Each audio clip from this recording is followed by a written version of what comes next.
G'day guys, Scott@E49 here with you once again, and today we're going to be talking about something that I've been working on and doing for the past couple of years now.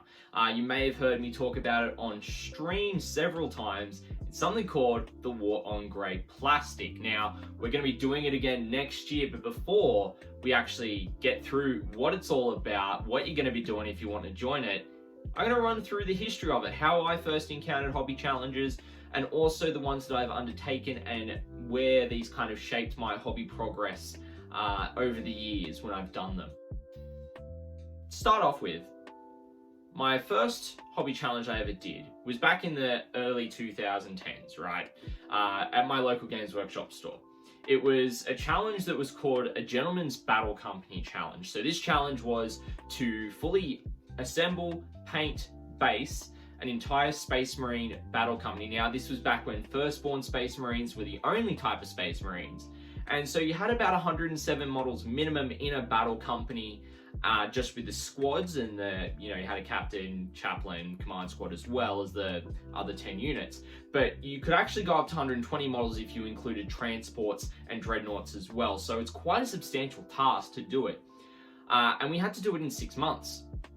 Now, I myself was probably the only person, and from memory I was the only person, that actually completed that challenge, and this also included Games Workshop staff at the time. Now, of course, I'd spent a lot of these years in the first couple of years of my hobby solely in my local Games Workshop store, so I really didn't have too much exposure outside of GW in terms of hobbying. However, when I moved to Canberra for uni in 2014, that's when I first encountered independent game stores and other mediums like podcasts, YouTube videos, all that kind of stuff. I started discovering that for myself and starting to get in the competitive scene. And this is when I first found a challenge done by someone else, not affiliated with Games Workshop whatsoever. It was from a podcast called the Independent Characters Podcast, quite a popular and well-known podcast. Went on for about 10 years within the Warhammer 40k community over in America. And this challenge was called the Hobby Progress Challenge. The challenge was you wrote a 2,000 point army list of a set amount of units and models that you're going to paint up within about, I think it was 35 point tolerance, either up or above and under 2,000 points. And you had 10 months, so from the start of February to the end of November, to paint it up. I personally participated in the challenge in 2014, however they did it 2 years before that as well. However, this was my first year at uni, so first semester was pretty good. I was able to get through about 6 months of the challenge, then we hit semester 2 for me, which was crazy busy with uni. So I actually couldn't finish off the challenge. However, when I became a content creator last year for Warhammer 40k, kind of around October, around this time, I decided that a part of my niche was to inspire other hobbyists like yourselves to work through the backlog of miniatures that you've had sitting there and not actually have it affect your hobbying efforts like I have for all these years. I've had mountains of plastic sitting there for years and years that I've never worked on, that I've never gotten to, that I've never assembled, built, painted, based, been played with. So this is what this challenge is all about. So without further ado, I'd like to announce the opening of the War on Grey Plastic 2022 challenge to everybody. The goal of this challenge is to inspire, encourage, and to help keep you guys, my fellow hobbyists, that take part in this accountable in reducing the amount of miniatures that are sitting in your backlog, waiting to be built, waiting to be based, painted, used for your gaming. Now, how are we going to achieve this? Before the 1st of January next year, what you're going to want to do is create a list of units of at least 12 units to complete throughout the year. So it's not a points limit, it's just a number of units limit. So it's minimum 1 unit a month. Now, you can choose to attempt to complete more units than this throughout the year if you wish to do so. Personally, I try to get 2 units done a month, so that's a minimum of 24. This year, I've had quite a good cadence, and I've been able to maintain that between my Space Marines, Death Watch, and Necrons. So you don't have to solely keep it specific to one faction either. You can kind of jump between if you want to as well, depending on what you want to work on. Now, something that I've found over the years in my own hobbying experience is figuring out how you best paint models to maintain your momentum and to keep a sense of accomplishment and completion. For myself, I personally find painting no more than 5 models at once in a batch for a unit, and work on about 2 to 3 different units simultaneously, so that it helps keep things fresh. If I get a bit burnt out on one particular unit, I'm actually able to switch and go to another unit and get that to a decent amount of progress, maybe even finish that unit to inspire me to go back and finish the other unit that I was burnt out on. Now, something that I've also been doing personally is a bit of an extra challenge, and I know there are a couple of other people out there that did this for the Hobby Progress Challenge or hobbying in general. If you want an added challenge for this, here's what you can do. Only allow yourself to purchase new miniatures up to the value of units that you have completed for the War on Grey Plastic challenge so far. Of course, you won't be able to perfectly stick to this amount because we know Games Workshop have different prices for all their different kits. But if you can try and stick to it as close as possible, it'll mean that you're not actually growing your backlog, you're actually keeping it at the same size, so you're managing it.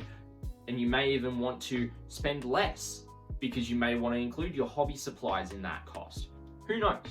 You're going to figure out how you want to do that for yourself if you choose to take that additional challenge like I do. Also, a lot of people may think, oh, you're just a Warhammer 40k content creator. You're focused on Warhammer 40k. Well, surprise, surprise. This is actually not just open to Warhammer 40k. If you want to do this for Age of Sigmar, go ahead, do it for Age of Sigmar. If you want to do it for, say, something like Middle-earth strategy battle game, you want to do it for, say, Infinity, War Machine and Hordes, any other type of miniature wargaming you want to get in on this challenge, hit me up. Message me down in the comments below. Find me on my Discord channel where you can find the link below as well. Find me in there, send me a DM, and ask me to come up with some criteria for you. Because we all know that the Lord of the Rings miniature war game, so Middle-earth strategy battle game, it's been called a couple of different names over the years, has got individual models, and you buy them individually. So I can come up with criteria for that. Same for Infinity, same for War Machine and Hordes. So, and any other miniature war game out there, you're more than welcome to jump in on this challenge as well. It is not just solely for Warhammer 40k. The rules. There are two big rules here. Number 1, the models that you choose to be a part of your list can start off being unassembled, assembled, undercoated, or base coated with one primary color. That is it. Anything beyond that point you can't include on your War on Grey Plastic list. The purpose of this is to work through that backlog of miniatures that you've had sitting there and needing to be done from almost start to finish. Not to go back and work on units that you have needed to do. Now, I have included that myself in previous years, but at the same time, you've got to, if you're doing that additional challenge, you only get, and I've done this, you only get the monetary value for the new units, not the old units you've gone back to finish. And rule number 2, your chosen units have to be in the minimum number of legal models for that unit. For a 40k army, for example. Age of Sigmar is going to be different, Infinity is going to be different, etc. So I can come up with rules for that.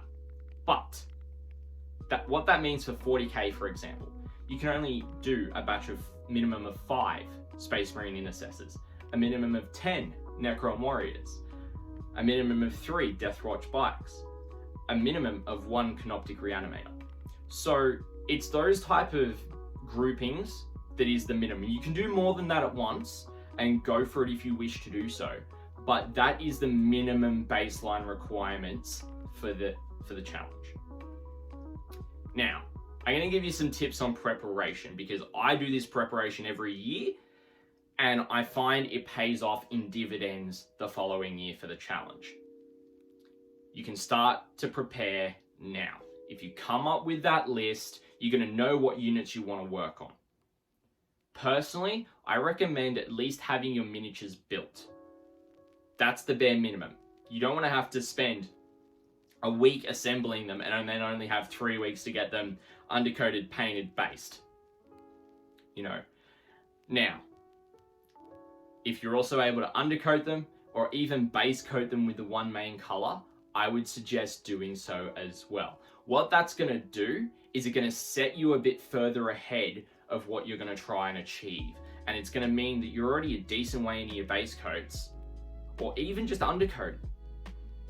You're already a couple of steps ahead in terms of achieving that backlog, because you've already gone through and built everything that you're wanting to work on. You've already gone and undercoated everything.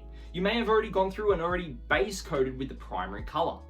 And that's going to mean that you're already on the way to success and achieving this challenge for yourself. Some of you are going to have massive backlogs. Some of you aren't going to have much at all. And that's a good thing. What I want to do with this is inspire you guys to be able to do this and say that you can. You can do this, guys. It's not something that's going to loom over your shoulders and go, oh, I need to get this done this month. And if you leave it, yes, that will happen. But that's not the point. The point is to keep you inspired with other hobbyists around you doing the exact same thing. It's a great challenge and I've thoroughly enjoyed doing it on my own and even with a few members in my own community. Now, some of you guys as well, if you do not know, I do live stream Warhammer 40k content over on Twitch. All the details are down below. Tuesday and Friday nights and Saturdays during the day we do some D&D as well. When that's not happening, we got 40k stuff, whether it's painting sessions or we also cover live tournaments with games as well. Find all the details down below. Now, if you want to jump on this challenge, let me know in the comments below. Drop a like on the video and jump in the Discord. The Discord challenge is where we're going to collate everybody, because that's where you're going to post up your list. That's where you're going to post up your photos. It's going to be the easiest point to be able to check in on you guys and make sure you're achieving the goals that you're setting for yourself. This is all about getting through your progress. And I'm here not only to help keep you accountable, but to inspire you to keep on going on this journey. Ladies and gentlemen, thank you so much for joining me. Hope you've enjoyed the video, and I'll catch you soon.